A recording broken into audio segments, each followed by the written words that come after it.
welcome to the next module of the course Mathematical Aspects of Biomedical Electronic System Design. This module focuses on linear algebra. This module will comprise of 3 lectures. In today's lecture, I will introduce vectors, matrices, vector spaces, etc. So let us begin today's lecture. I will start with introducing vectors and matrices. To begin with, we'll focus on real valued vectors and matrices.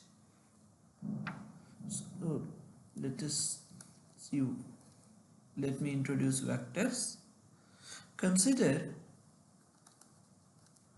m real numbers, say a1 to am, arranged as a one-dimensional array.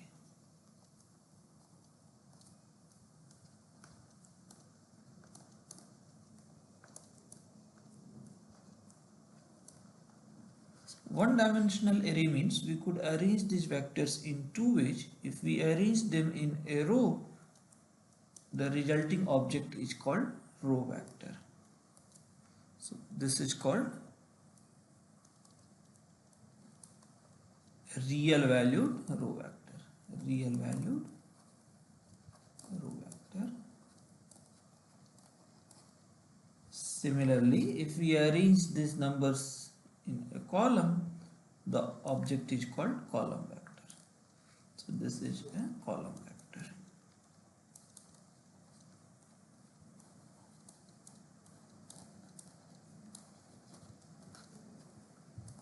Okay. Now consider m times n real numbers.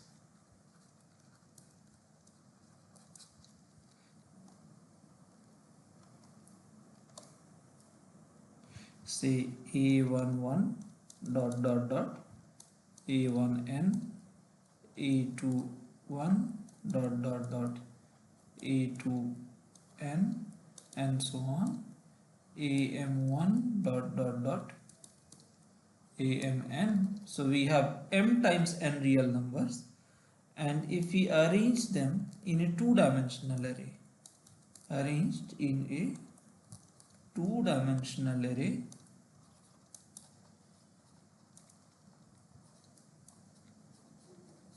as follows. So a11, a12 dot dot dot a1n, am1, am2, amn, then this object is called a m cross n matrix. So is called again a real valued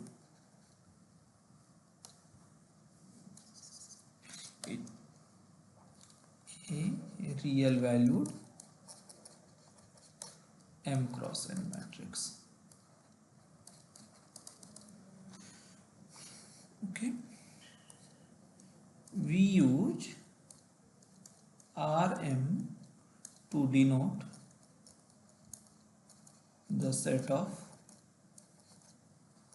all vectors of length m, well, all real valued vectors of length m, and similarly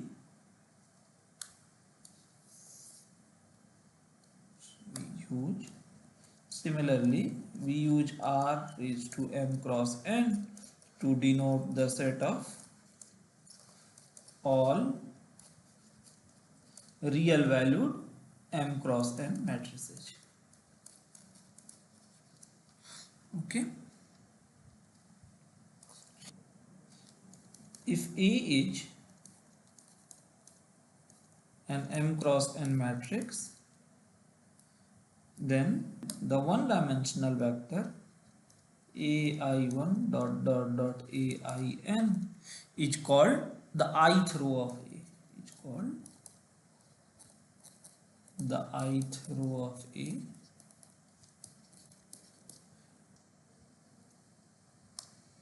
And the column vector a1j dot dot dot amj is called the jth column of A.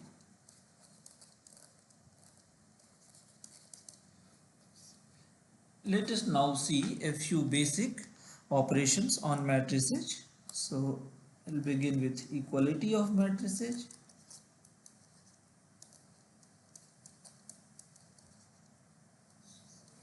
So two m cross n matrices, so A and B, are called equal if they are equal element wise. So what I mean is that two matrices A, B, both m cross n, are said to be equal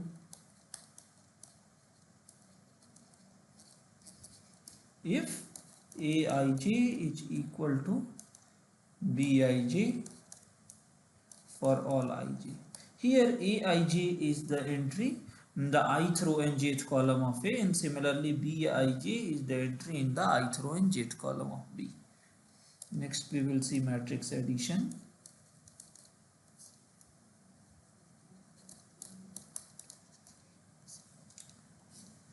Given two matrices m cross n matrices, their sum is another matrix, another m cross n matrix, defined as follows. For A, B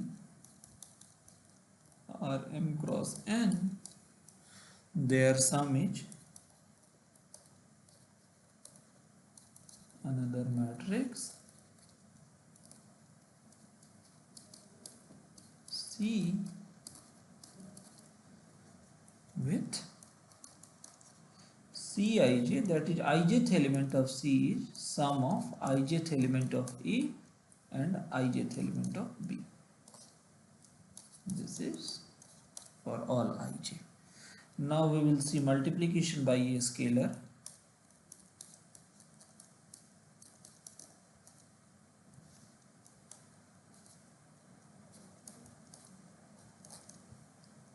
By scalar here we mean real numbers.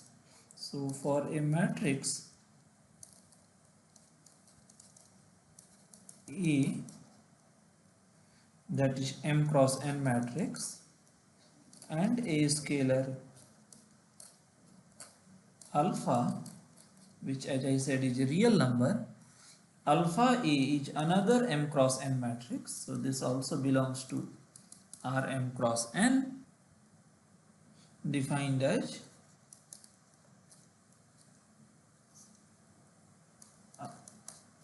alpha ijth element of alpha A is alpha times ijth element of A, okay, for all ij.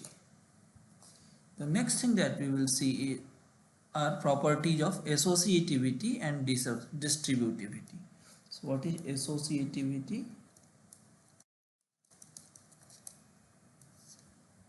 Associativity property says that given two scalars alpha beta and a matrix A, alpha beta times A is alpha times beta times A. So here we are first multiplying alpha and beta, giving a real number alpha beta, and then are multiplying with a matrix A, whereas on the right hand side I am multiplying alpha with a matrix beta A, which itself is result of multiplying beta with A. Associativity property says that the order of multiplications does not matter. Similarly, given a scalar alpha and matrices A and B, alpha times AB is same as alpha A times B, which in turn is also equal to A times alpha B, which in turn is equal to AB times alpha. All these properties come under associativity. The next property, as I mentioned, is distributivity.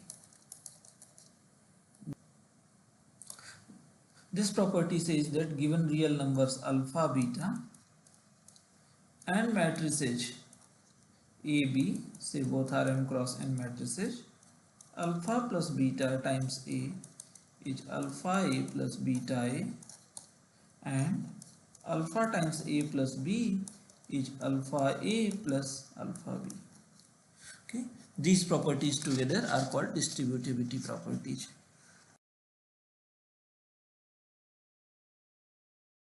Now we'll look at a few special matrices. Okay. So a few special matrices.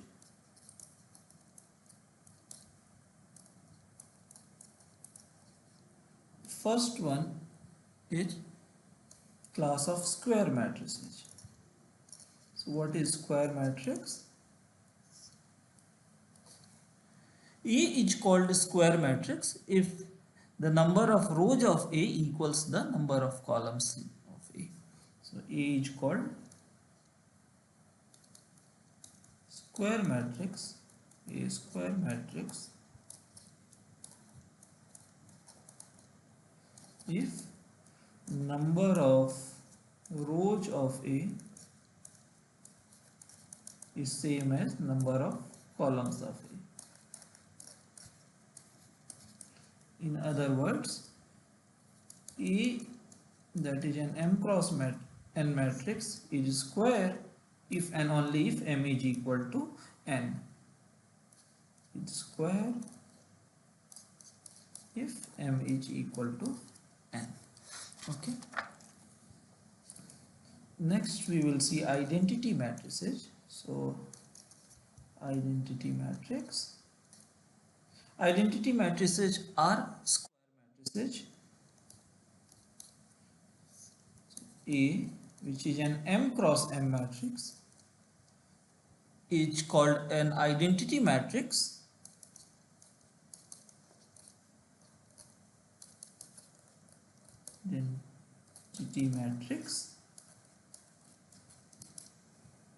if all its diagonal terms are 1 and off diagonal terms are 0.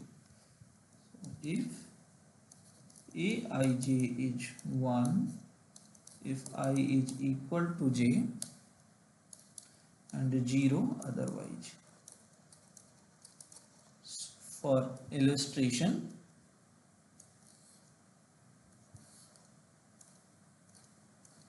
this matrix is 3 cross 3 identity matrix.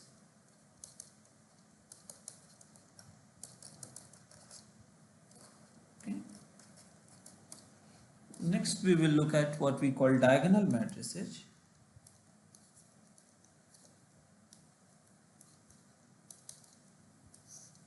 So a matrix A is called diagonal matrix if all its off diagonal entries are 0.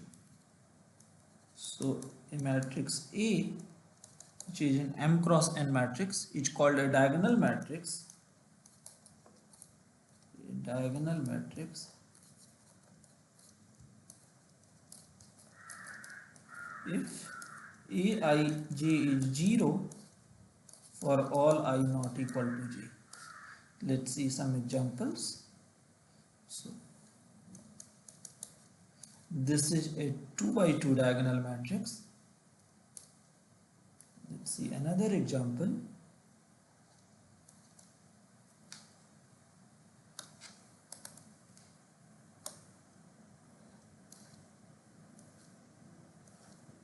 This is another diagonal matrix. So these are diagonal matrices. Notice that in diagonal matrices, diagonal entries could also be 0.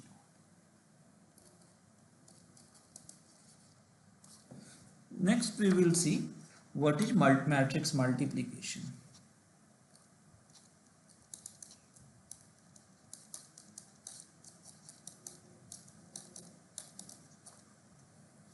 Okay.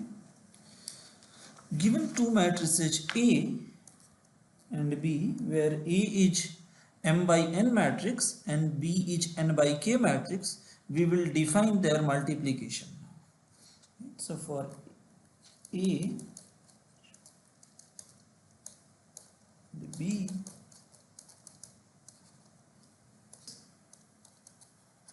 their multiplication is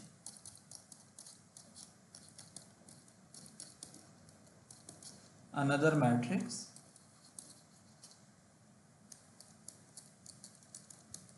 say C, which is an M cross K matrix, defined as ijth element of C is obtained as follows: L equals to 1 to N A I L B L K, sorry, B L J. Okay, This is how we obtain the ith element of the product matrix. Okay, so from here we see that we cannot multiply arbitrary matrices of arbitrary dimensions. There has to be compatibility between their dimensions. For instance, to multiply A and B, the number of columns in A must equal the number of rows of B. Okay, so how do you denote the multiplication? So we use AB to denote product of A and B.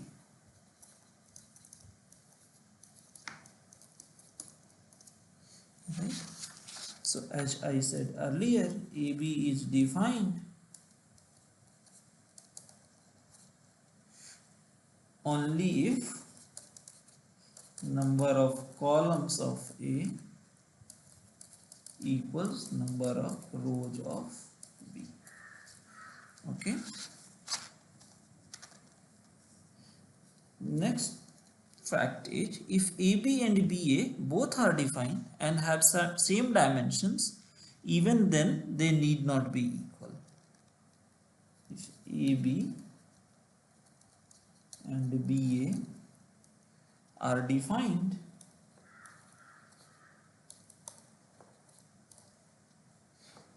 and have same dimensions,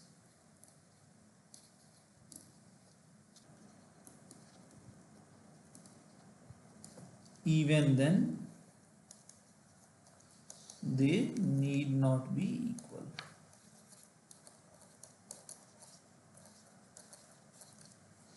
Okay, like multiplication of scalars and matrices, matrix multiplications also follow associativity and distributivity properties. Let's see what these properties are. Let's begin with associativity. This says that for all A in Rm cross N, B in N cross P, and C in P cross Q, A, B, C, where I multiply A and B first and subsequently multiply C, is same as A times BC. Okay. Similarly, let's write distributivity property.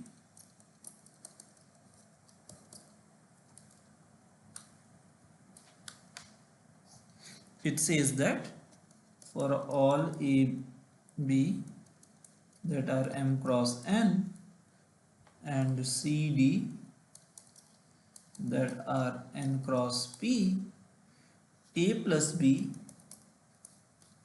times C is AC plus BC, and A times C plus D is AC plus AD.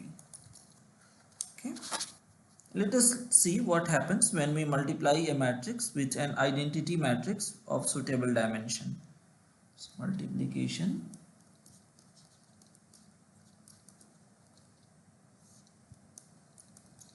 with identity matrix. It can be easily verified that for all A that are M cross N matrices, IM times A is A times IN is A. Here IM and IN are M cross M and N cross N identity matrices respectively.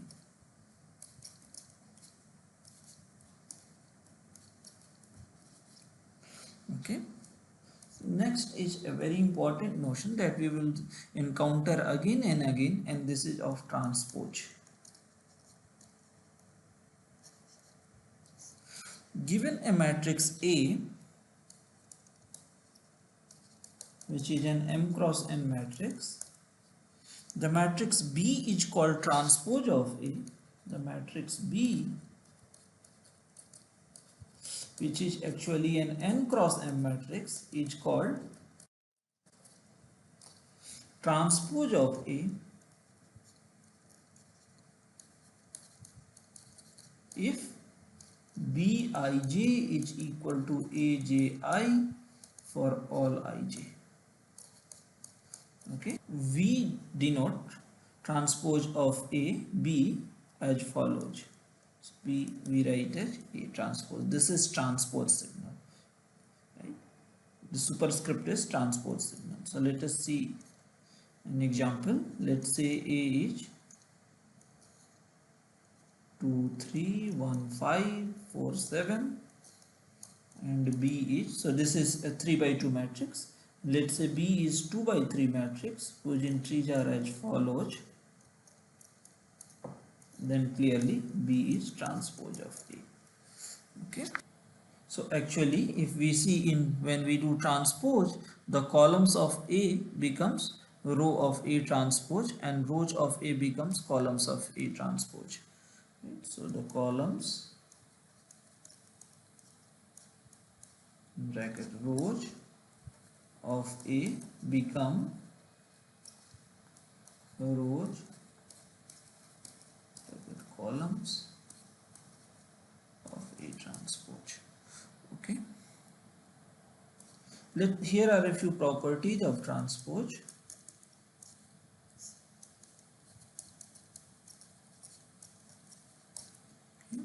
First property is transpose of transpose is the original matrix itself.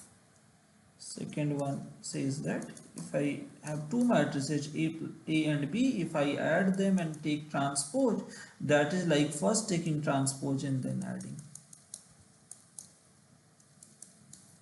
Third property says that if alpha is a scalar and A is a matrix, then transpose of alpha A is alpha times transpose of A. Fourth property says that if I have two matrices A and B of suitable dimensions, so that I could multiply those, then transpose of product is product of transposes, but the product is done in reverse order.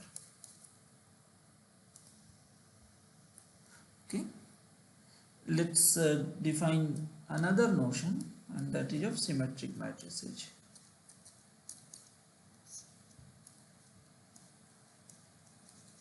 Okay, so a matrix A is called symmetric matrix if it is same as its transpose A, and clearly a symmetric matrix has to be a square matrix, is called symmetric matrix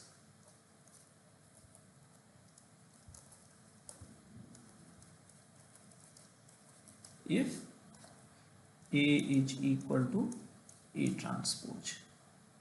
Right. Let's see what are anti-symmetric matrices.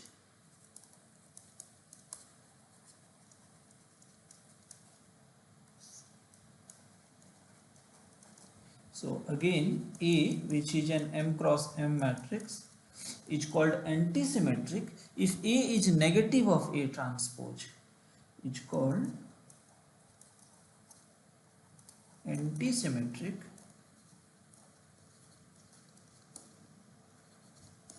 if A is same as negative of A transpose.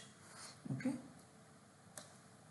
Finally, let's see another very important notion in the context of matrices, and that is of inverse of a matrix.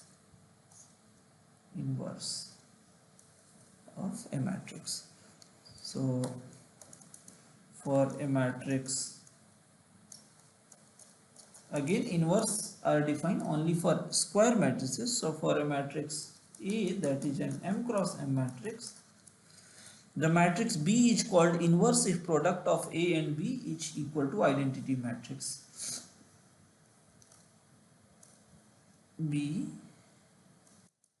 which is again an M cross M matrix, is called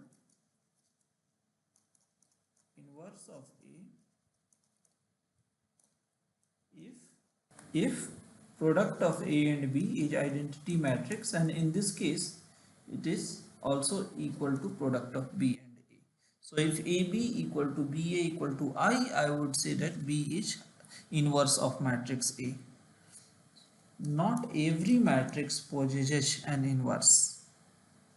If a matrix has inverse, it's called invertible matrix, sometimes also called non-singular matrix. Otherwise, it is called non-invertible or singular matrix.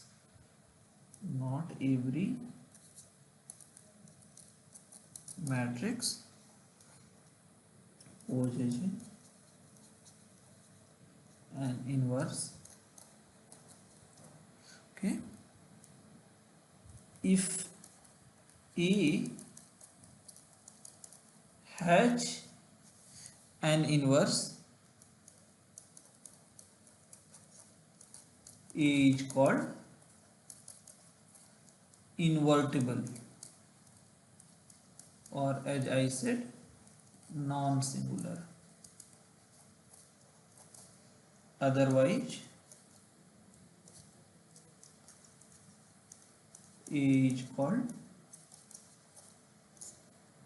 non-invertible or singular. Non-invertible or singular. Okay. If a matrix A has inverse, the inverse is unique. If A has an inverse, the inverse is unique. That is, a matrix cannot have two different inverses. So these were a few facts about inverse of matrices. Until now, we have focused on real valued matrices. Almost all the concepts, notions that we have seen so far can also be extended to so-called complex value matrices. As the name suggests, complex valued matrices are two-dimensional arrays of complex numbers. Right? So let's see these also briefly. Complex valued matrices.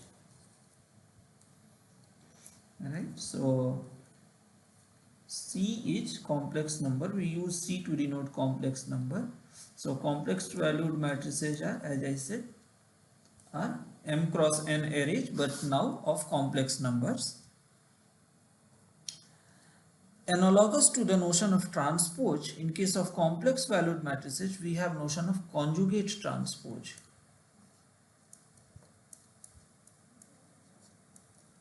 Okay.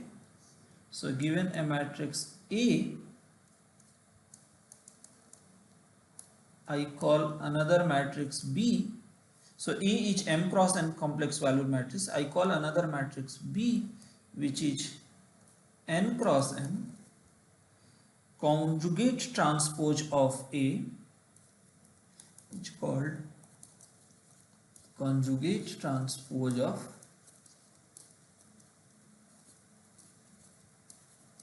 A if Aij is equal to conjugate of Bji. Okay. Conjugate transpose of A is denoted as A star.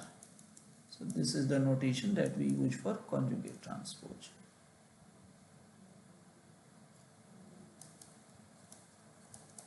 Analogous to the notion of symmetric matrices, in the context of complex valued matrices, we have the concept of Hermitian matrices. Let's see what these are.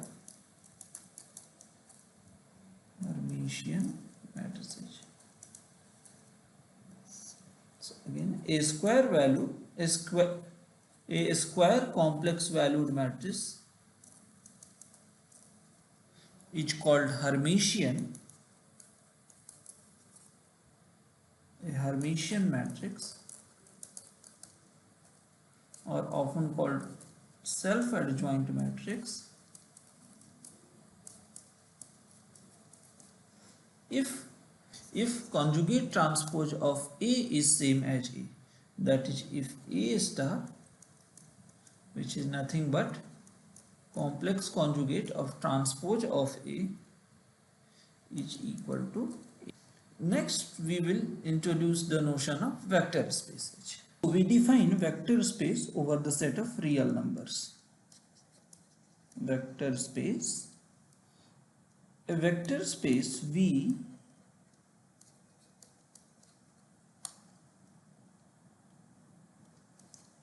V over the set of real numbers R is a set V with two operations.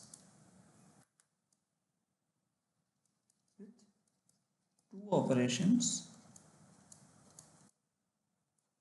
as we see, those operations are plus and a dot. Here plus is addition of two elements from V,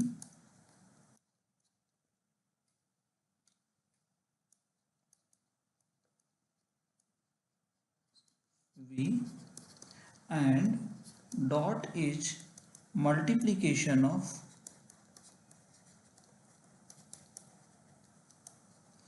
an element of V with an element of R.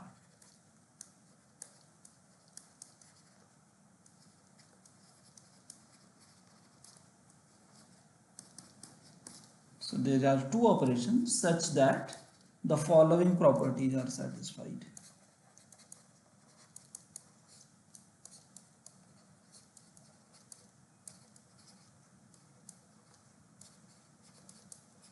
So let us see what are the properties that are needed for vector spaces. First property is V is closed with respect to these two operations, namely multiplication and addition. Closed with respect to plus and dot.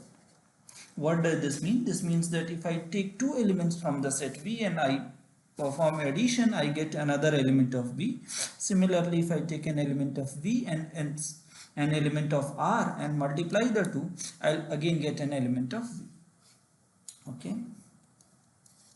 The second property is that there exists an additive identity 0 in V. There exists an additive identity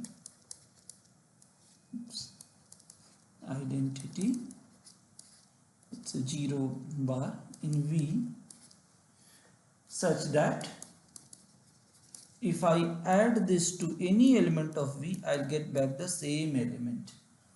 Okay. Third property, for each element, so this holds for all x in V. The third property is for all x in V, there exists another element of V such that if I add these two elements, I'll get the zero additive identity. So for all x in V, there exists another element denoted as, say, minus x in V, such that if I add these two, I'll get 0 vector. Okay. Fourth property is, if I multiply any vector in V with 1, I'll get the same vector. So for all x in V, 1 times x, notice that 1 is the multiplicative identity in R. Okay. So 1 times x is x. Fifth property is what we call commutativity.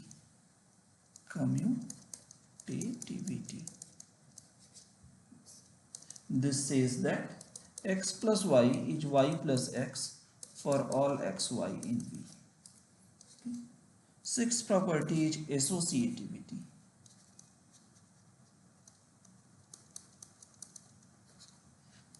This says that x plus y plus z is same as x plus y followed by addition with z.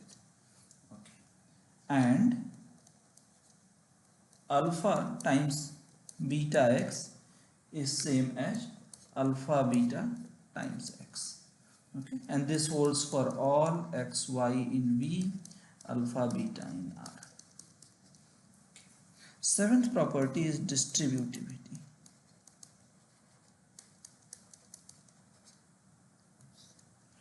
Okay.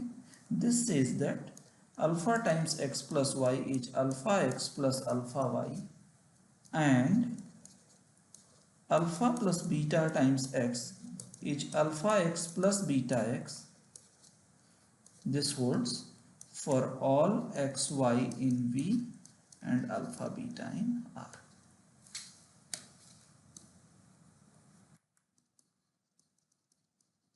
Okay. If there is a set V along with two operations, addition and multiplication, such that all these seven properties is satisfied, the set V along with those two operations is called a vector space. In the context of vector space, the elements of R are called scalars. So here is a remark, rather I'll put a couple of remarks. Elements of R are called scalars and elements of V are called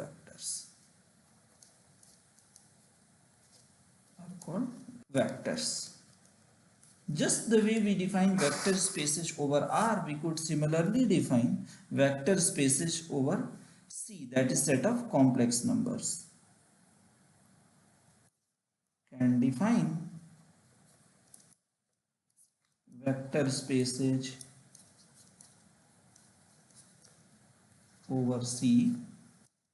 All we have to do is we'll have to replace R with C in the above definition. Replace R with C in the above definition.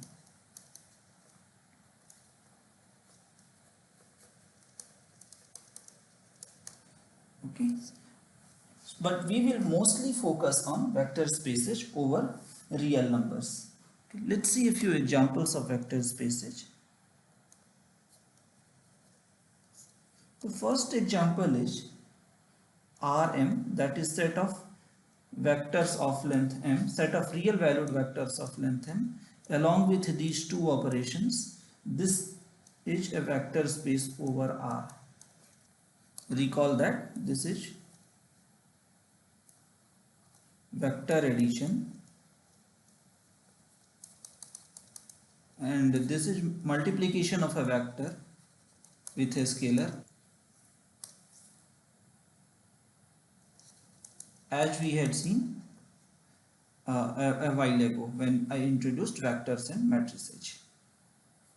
A vector with a scalar.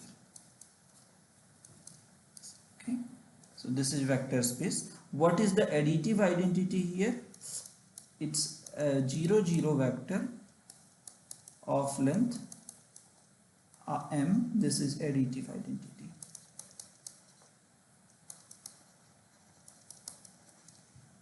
Okay, let's see a few more examples of vector spaces. The second interesting example is set of all m cross n matrices over R. Here this plus is matrix addition and this dot is multiplication of a matrix with a scalar.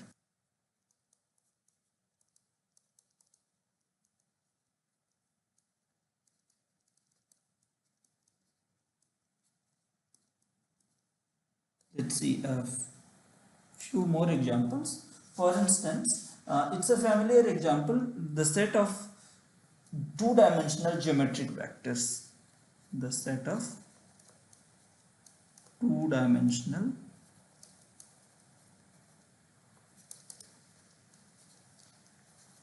geometric vectors.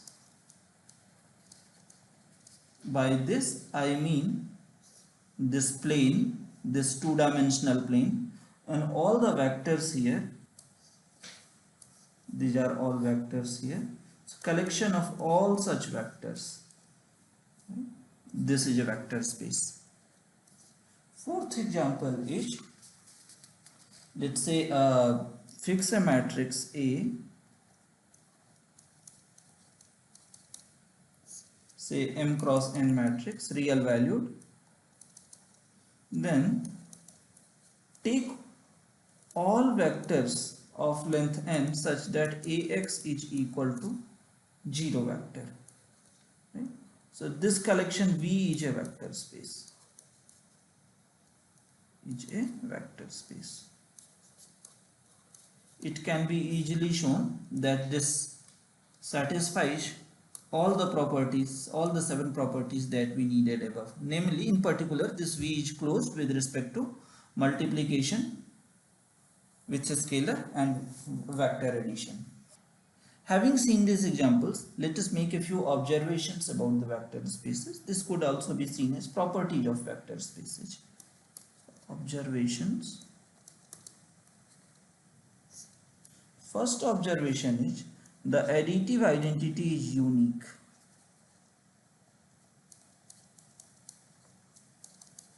Identity in a vector space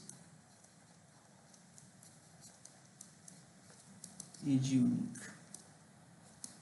Okay. Informally, I mean that there can be only one zero vector in any vector space. That is 0, that is element of V is unique. The second property is that for any element of the vector space, its additive inverse is unique. So for any x in V, its additive inverse is unique.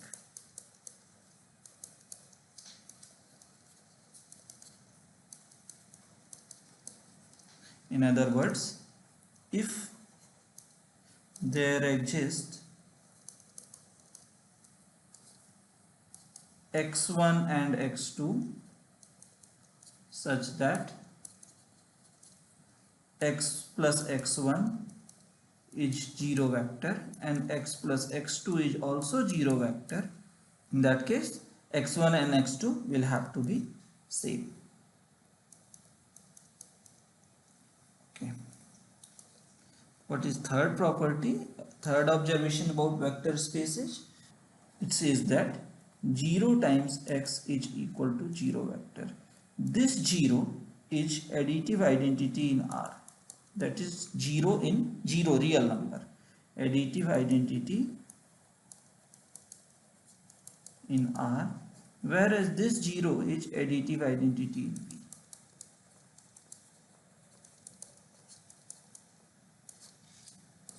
The fourth property says that for all x in V, minus x, that is additive inverse of x, is minus 1 comma x. Minus 1 is the real number minus 1.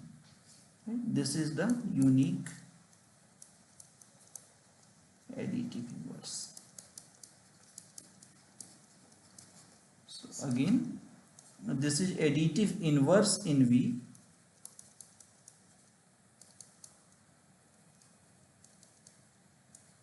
And minus 1 we know, it's real number minus 1. Okay, so these were a few properties of vector spaces. Next we will see another important notion, and that is of subspace. What is a subspace? Given a vector space,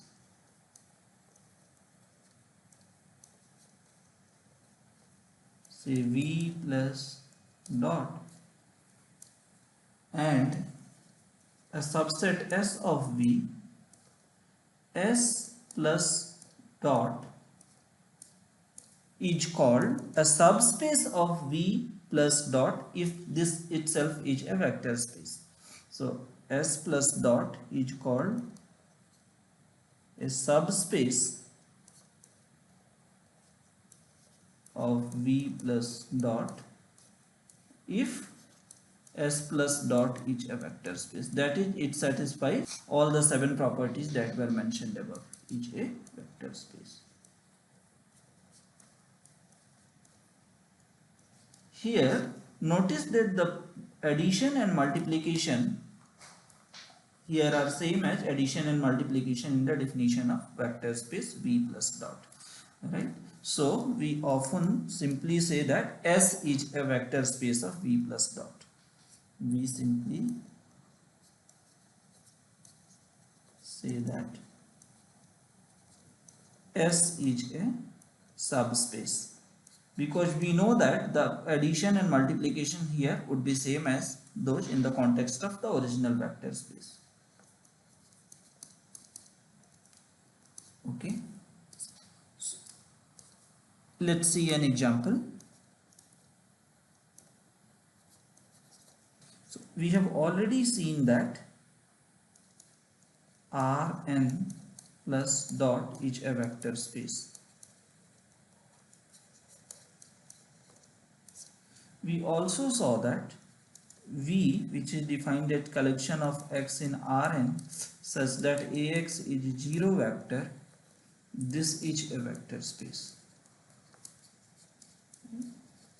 Clearly, V is a subset of Rn, hence V is a subspace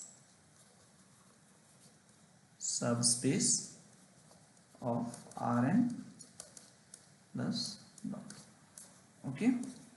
So how do we identify whether a subset of a vector space is a subspace or not?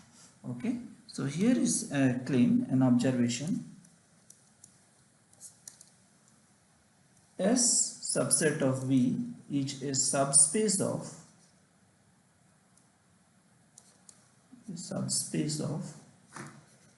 V plus dot if the following three properties are satisfied.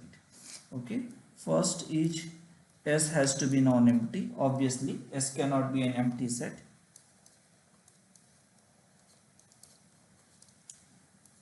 The second property is S is closed under addition.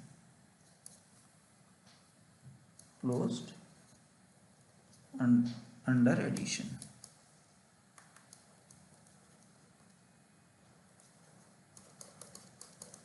Okay, that is for all x, y in S, their sum will also be in S. And the third property is S is closed under scalar multiplication.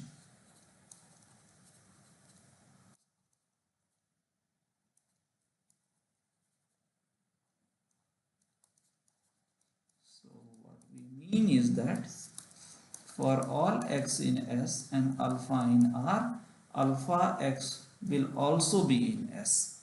Okay. So what I mean that if S is a subset of V, where V plus dot is a vector space, then S will also be a vector space. In particular, it will be a subspace of V if these three conditions are satisfied. Third condition in particular implies that 0 vector has to be in S. If S does not contain the additive identity of V, then S cannot be a subspace of V. Okay. Let's see a few more examples. One trivial example is a set containing just the additive identity of V. This singleton itself is a subspace of V. It satisfies all the three conditions that we wrote above. Okay. Another example is, now consider the set of two-dimensional geometric vectors. Right, set of all these vectors. Here, if I restrict to a line passing through origin, let's denote the original one as R2. Then if I take a line passing through origin, this line is a subspace of R2. Okay. A line passing through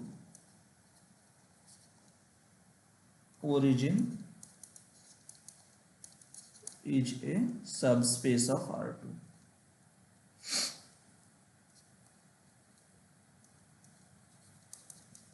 Okay, why is it a subspace? See, it's non-empty. If I take any two vectors on this line and I add those, I'll get another vector on the line. If I take a vector on this line and I multiply with a scalar, I'll still get a vector on the line. So it meets all the three requirements that I mentioned above. So this line is a subspace. Now, let's see another example. Say this line. This doesn't pass through origin, so this does not contain the additive identity of R2. So this is not a subspace. Let's call this line V, then V is not a subspace because it does not contain the additive identity of R2. Okay. Similarly, consider this set, this subset of R2. Let me call this W. W is also not a subspace of R2 because if I take a vector, let us say I take this vector and I multiply it with 2, then I'll get this vector. So this scalar multiplication of this vector, original vector, is not inside W. Okay, so W is not a subspace. Let us think of this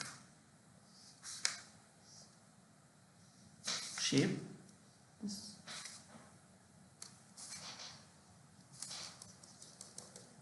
Okay, let me call this W. Then this W is also not a subspace. Not a subspace. What is the region? The region is, if say I take two vectors, say this and this, and I add these, then their summation, which will be this vector, this is not in W, right? So it's not closed with respect to vector addition, not closed with respect to addition.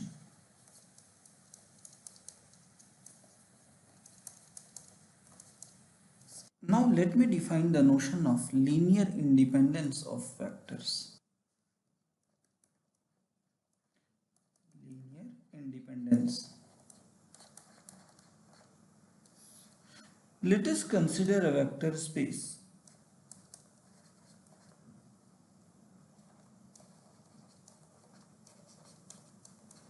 V plus dot over R,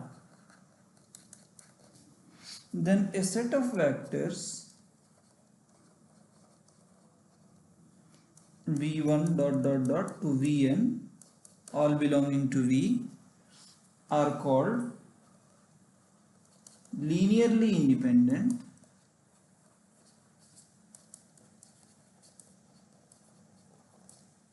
if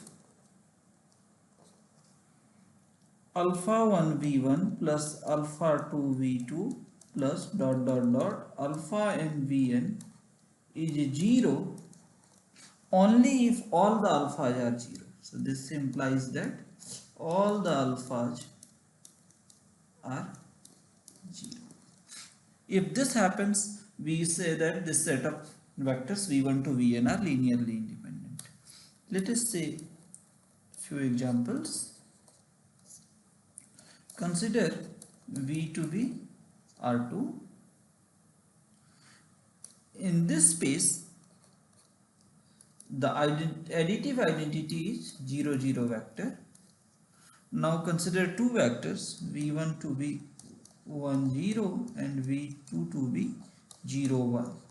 Then for any scalars alpha 1 and alpha 2, alpha 1 v1 plus alpha 2 v2 will be alpha 1 alpha 2. Can be easily checked. This will be equal to 0 0 if and only if alpha 1 equal to alpha 2 equal to 0. Right? So v1 v2 are linearly independent.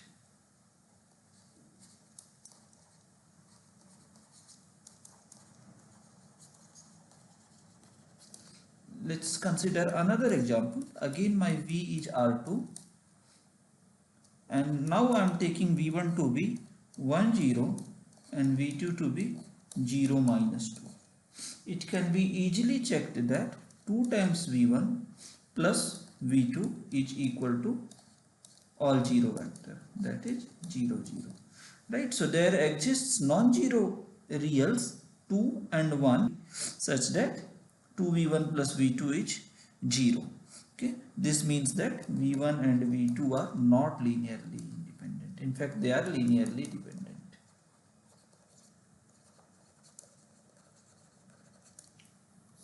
Let's take one more example, and now I take V to be set of all geometric vectors in two dimensions. In two dimensions.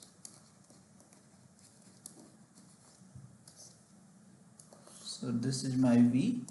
In this case, again I take, let's say, three vectors V1, V2, let's say this is V3. V1 and V2 are not linearly independent.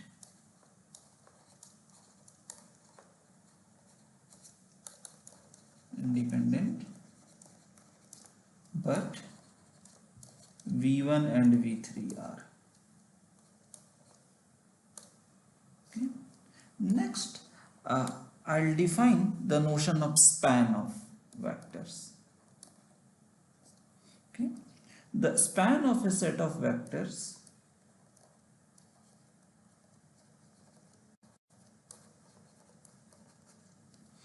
V1 dot dot dot Vn in V is the set of all linear combinations of these vectors. In other words, this is the set of all vectors in V that can be expressed as linear combination of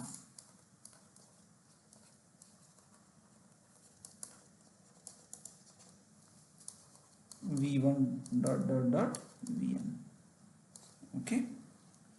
In other words, span of V1 dot dot dot Vn is collection of all V in V such that this V can be written as alpha I Vi I equal to 1 to n, where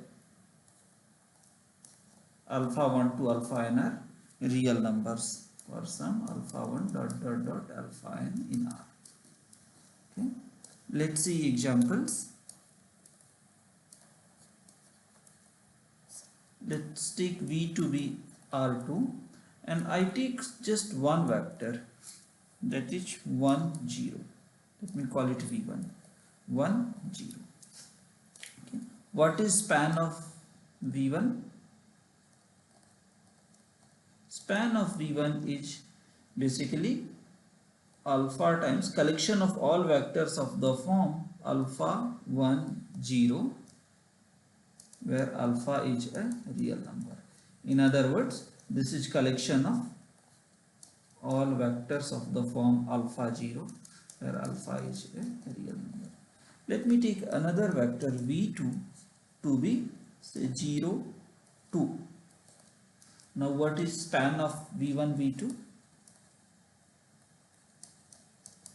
Span of V1 V2 is collection of all these vectors alpha 1 0 plus alpha 2 0 2, where alpha 1 alpha 2 are real numbers. In other words, this is collection of all vectors of the form alpha 1 to alpha 2, where alpha 1 and alpha 2 are real numbers. It can be seen that this is whole R2. Okay, so span of V1 and V2 is whole of R2. By the way, if I define V3 to be 3 0, this can easily be checked that span of V1 V3 is same as span of V1. V1 V3 is same as span of V1, that is it is still collection of all alpha 0 such that alpha is in R. Okay. We end this lecture with a discussion on the notion of basis. So now we will look at basis. Plural is base. Plural is basis. Okay. So a set of vectors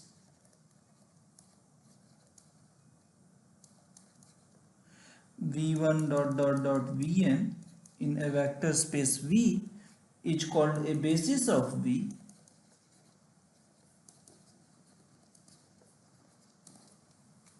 if following two conditions are satisfied.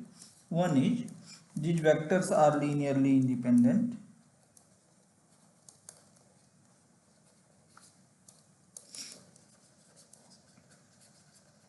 and second is they span the entire space. So span of v1 dot dot dot vn each v.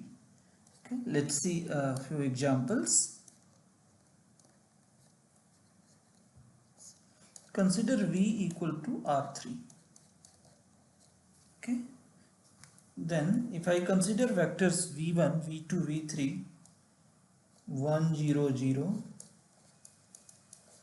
0 1 0 and 0 0 1 respectively, then we can see that alpha 1 v1 plus alpha 2 v2 plus alpha 3 v3 will be 0 only if alpha 1, alpha 2, alpha 3 are all 0. This means that v1, v2, v3 are linearly independent. Linearly independent. Moreover, for any x in R3, I can write x as x1 v1 plus x2 v2 plus x3 v3. Right? x1, x2, x3 are three numbers. Okay, these three components of x. That means any x in R3 can be expressed as linear combination of v1, v2, v3. In other words, v1, v2, v3 span the whole of R3.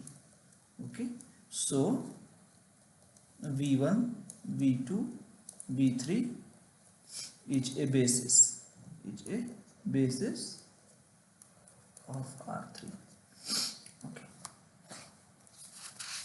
we will now see a few properties of basis.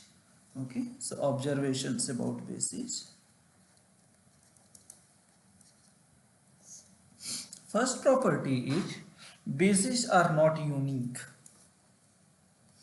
Bases are not unique.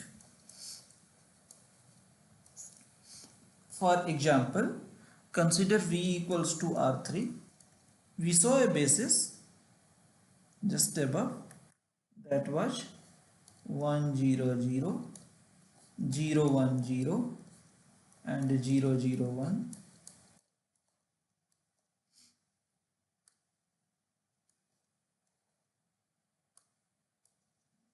This is a basis.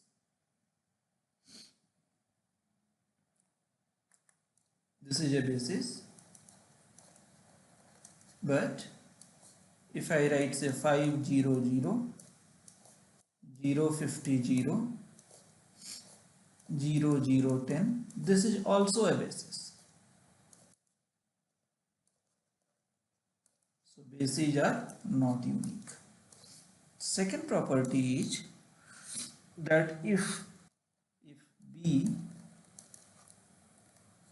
equals to say b1, b2, bn is a basis of vector space V, then every vector in V can be written as unique linear combination of b1, b2, bn. Then every vector V in V can be expressed as unique linear combination.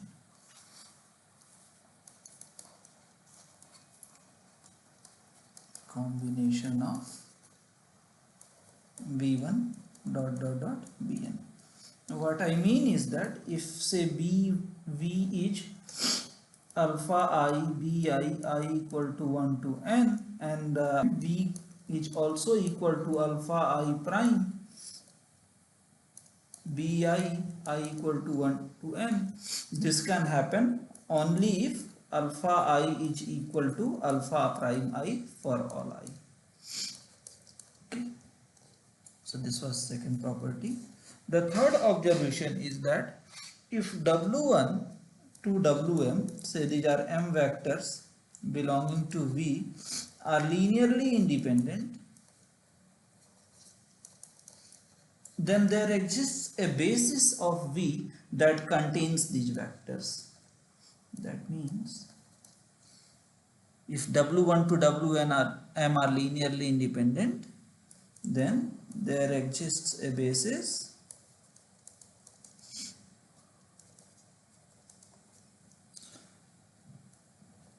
V, let's say V1 dot dot dot Vm of V such that the collection W1 to Wm is a subset of the collection V1 to Vm. Let's see what I mean via an example.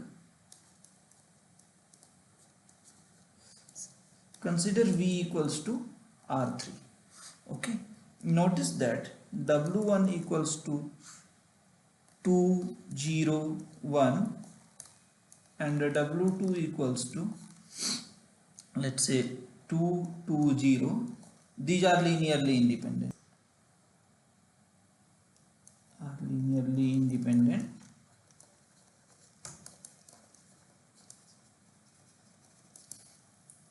Then there exists a basis that contains these two, say 2, 0, 1, 2, 2, 0 and another vector, let's say 1, 0, 0, that is a basis of R3. Okay, let's look at fourth property that says that if V is a vector space and B1, B2 are two of its bases, then the number of vectors in B1 will be same as number of vectors in B2. So if V is a vector space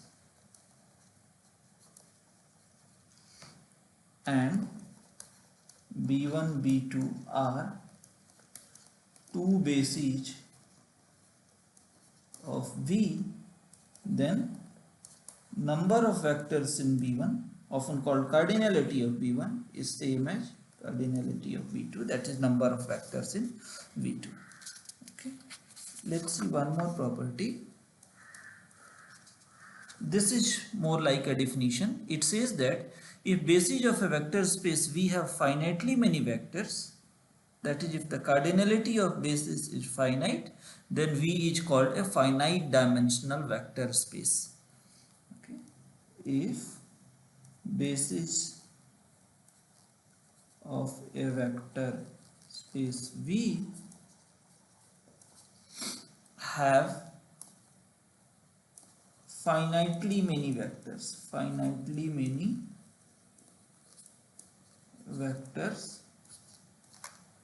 then V is called a finite dimensional vector space, called a finite dimensional vector space. Okay, in this case the number of vectors in any basis is called dimension of V. In this case the number of vectors in any basis of V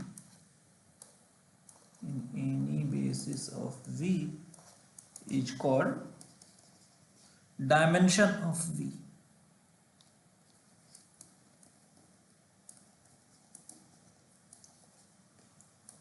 It's also denoted as dimension V. This is the notation. Let's see an example. For example, if V is R3, then we know that one of its bases is 1, 0, 0, 0, 1, 0, comma 0, 0, 1. So dimension of R3 is 3 because this basis has 3 vectors. Similarly, dimension of Rm in general is m. Let's see one final definition. If the number of vectors in a basis of a vector space V is infinite, then V is called infinite dimensional vector space. If the number of vectors in a basis of a vector space V is infinite, then V is called an infinite dimensional vector space.